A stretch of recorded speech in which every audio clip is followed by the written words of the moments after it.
नमस्कार दोस्तों, आप सभी का स्वागत है आपके अपने YouTube चैनल वैकेंसी गुरु में।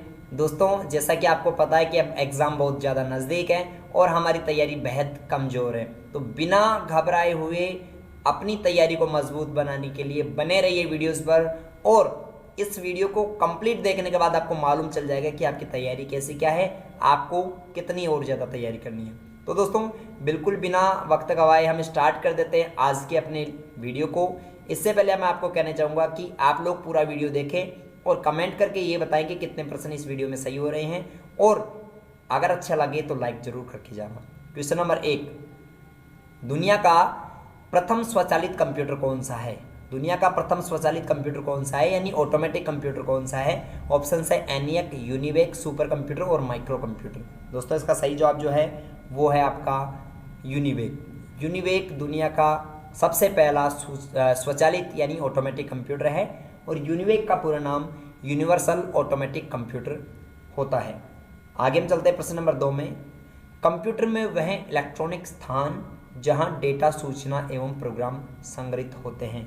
कंप्यूटर में वह कौन सा इलेक्ट्रॉनिक स्थान है जहां पर हम डेटा स्टोर करते हैं? और इसका सही जवाब आपको बताना चाहूँगा दोस्तों, इसका सही जवाब है मेमोरी।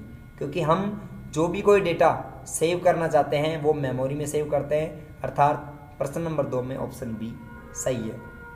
तीसरा, कंप्यूटर में सूचनाओं को संगठित करने के लिए किस प्रकार के डिवाइस का प्रयोग करते हैं? दोस्तों, सूचनाएं बिखरी हुई होती हैं, यानी डेटा रहता है, उनको संगठित करके हम उनसे आंसर निकालते हैं। इसे हम प्रोसेसिंग डिवाइस कहते हैं। क्या कहते हैं मित्रों?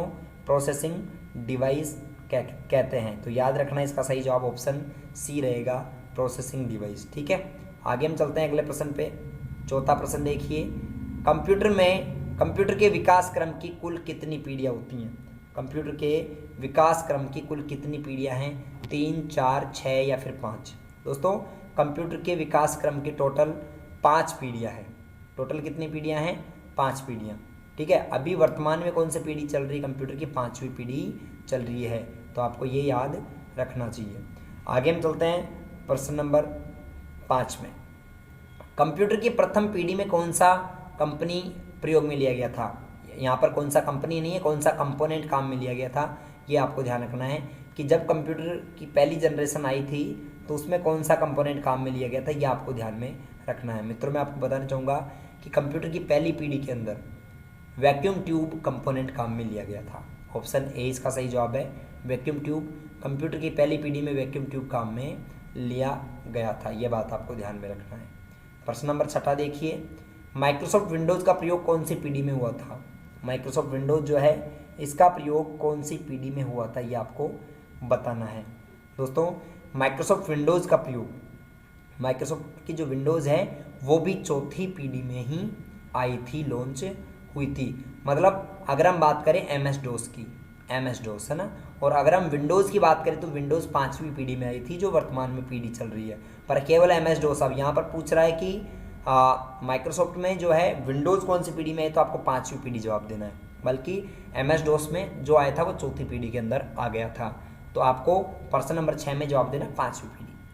कौन सी पीढ़ी में कृत्रिम बुद्धि का प्रयोग किया गया है? दोस्तों, कृत्रिम पीढ़ी, कृत्रिम बुद्धि यानी आर्टिफिशियल इंटेलिजेंस का प्रयोग कंप्यूटर की 5वीं पीढ़ी में किया जा रहा है, और वर्तमान में कंप्यूटर की 5वीं पीढ़ी चल रही है, यानी कि 7वें प्रश्न में ऑप्शन डी सही जवाब रहेगा। ठीक है, आगे हम चलते हैं प्रश्न नंबर 8वां।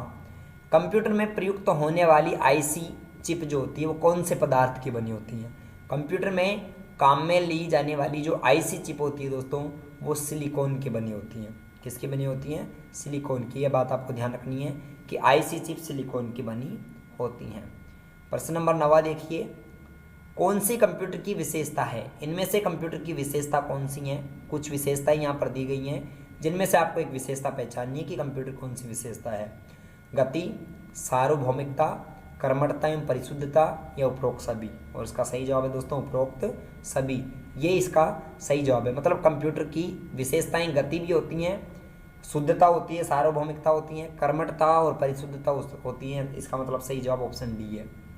कंप्यूटर की बौद्धिक क्षमता का स्तर कितना होता है? अर्थात कंप्यूटर का आईक्यू लेवल जो है वो कितना होता है, ये आपको बताना है। मित्रों, कंप्यूटर का आईक्यू लेवल जो रहता है वो 0 रहता है। कितना रहता है? 0। अर्थात आपने अगर ऑप्शन बी जवाब दिया इसका तो बिल्कुल आपका सही आंसर है। आगे चलते हैं अपन 11वें प्रश्न में। निम्न में से कौन सी कंप्यूटर की विशेषता नहीं है? इनमें से कौन सी एक कंप्यूटर की विशेषता नहीं है? गति, शुद्धता, बुद्धि का अभाव या फिर उच्च संचयन क्षमता। उसका सही जवाब जो है दोस्तों वो है कंप्यूटर की विशेषता यहाँ पर नहीं है, बुद्धि का अभाव। ठीक है, यानी कंप्यूटर में बुद्धि का अभाव हमेशा होता है, ये बात याद रखना। कंप्यूटर में बुद्धि नहीं होती, तो इसका सही जवाब ऑप्शन सी है। अगला चलते हैं, दुनिया के प्रथम गणना यंत्र अबेकस का विकास कौन से देश में हुआ? दुनिया का सबसे पहला जो कंप्यूटर बना अबेकस, वो कौन से देश में बना, ये आपको बताना है। ठीक है, किस देश ने इसका निर्माण किया था? और अबेकस दोस्तों एक लकड़ी का फ्रेम था जो केवल कैलकुलेशन करने के काम में आता था, मतलब जोड़ने और घटाने के काम में आता था। तो ये किसने बनाया था? जापान ने, चीन ने, भारत या अमेरिका ने? 4 ऑप्शंस हैं। तो आपको मैं बताना चाहूँगा दोस्तों कि दुनिया का जो सबसे पहला गणना यंत्र है अबेकस, वो चीन में बना था, चाइना ने ये बनाया था। ठीक है, आगे चलते हैं अपन अगले प्रश्न में 13वें में। आईसी का पूरा नाम क्या है? दोस्तों आईसी का फुल फॉर्म इंटीग्रेटेड सर्किट होता है। क्या होता है? Integrated circuit. और इंटीग्रेटेड सर्किट जो आईसी है ये कंप्यूटर की तीसरी पीढ़ी के अंदर आया था। कौन सी पीढ़ी में विकसित हुआ था? तीसरी पीढ़ी के अंदर, याद रखना, तीसरी पीढ़ी में विकसित हुआ था। और आईसी का फुल फॉर्म इंटीग्रेटेड सर्किट होता है, जो कि सिलिकॉन पदार्थ का बना होता है।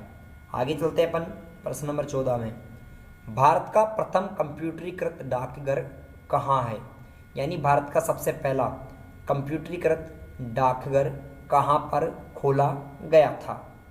और इसका सही जवाब है नई दिल्ली। ठीक है, ऑप्शन ए। प्रश्न नंबर 15 देखिए।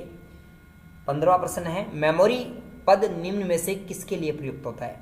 मेमोरी जो शब्द है वो इनमें से किसके लिए प्रयुक्त होता है, किसकी जगह काम में लिया जाता है? लॉजिक, कंट्रोलर, स्टोरेज या उपरोक्त सभी? और 4 ऑप्शंस में से मैं आपको बताना चाहूँगा दोस्तों, मेमोरी का स्टोरेज के लिए भी जो है इस्तेमाल किया जा सकता है, या फिर स्टोरेज का मेमोरी की जगह इस्तेमाल किया जा सकता है शब्द का। तो ऑप्शन इसका सी सही जवाब है।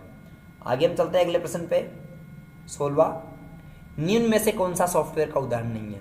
इनमें से कौन सा एक सॉफ्टवेयर नहीं है? MS word, antivirus, device driver या फिर स्कैनर? उसका सही जवाब है दोस्तों स्कैनर।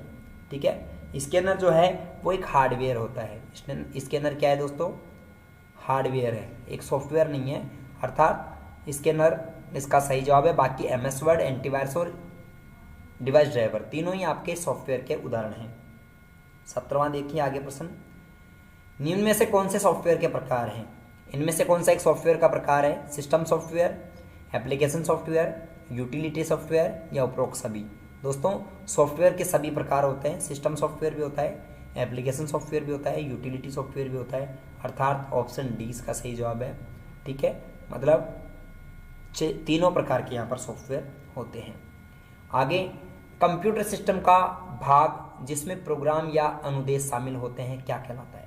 कंप्यूटर सिस्टम का वह भाग जिसमें प्रोग्राम या फिर अनुदेश सम्मिलित होते हैं उसे हम क्या कहते हैं? ऑप्शंस आपके सामने दिए गए हैं।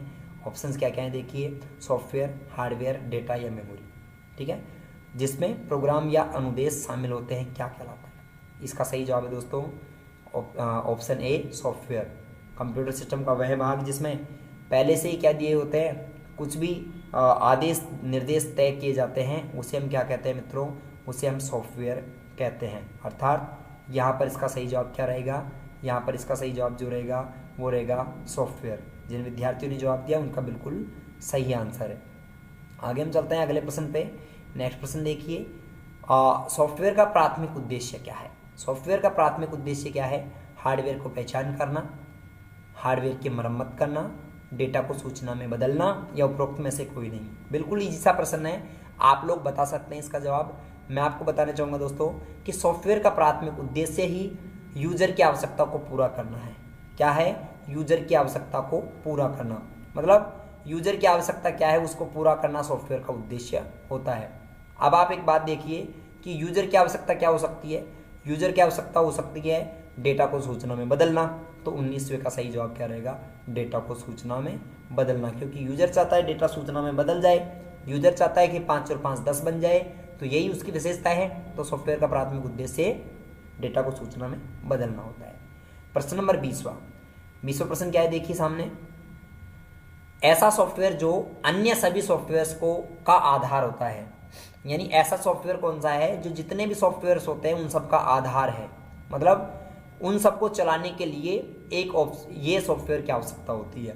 Application software, utility software, system software या उपरोक्त में से कोई नहीं। और इसका सही जवाब आपको बताना चाहूँगा दोस्तों, इसका सही जवाब है सिस्टम सॉफ्टवेयर। एक ऐसा सॉफ्टवेयर जो अन्य सॉफ्टवेयर्स को चलाने में मदद प्रदान करता है, चलाने में सहायता करता है, उसे हम सिस्टम सॉफ्टवेयर यानी कि ऑप्शन सी इसका सही जवाब है, ये कहते हैं। ठीक है, तो ऐसे करके हमने 20 प्रश्न आज के इस वीडियो में पढ़े। कितने प्रश्न आपके सही हो गए आप हमें कमेंट करके बता सकते हैं। साथ ही साथ आप वीडियो को लाइक भी करें और आपकी तैयारी कैसी क्या चल रही है इसके बारे में आप कमेंट करके ज़रूर बताएं। दोस्तों मिलते हैं अगले वीडियो में और लाइव क्लास में, तब तक के लिए गुड बाय, बाय बाय। और आपको एक बात और कहना चाहूँगा, आपको इंपॉर्टेंट क्वेश्चंस पढ़ने के लिए वैकेंसी गुरु वेबसाइट पर जाना चाहिए और वहाँ से ऑनलाइन टेस्ट भी देखना चाहिए। अब हम मिलते हैं अगले वीडियो में, तब तक आप अपनी तैयारी को वैकेंसी गुरु वेबसाइट से मजबूत करते रहिए। मिलते हैं अगले वीडियो में, गुड बाय, बाय बाय।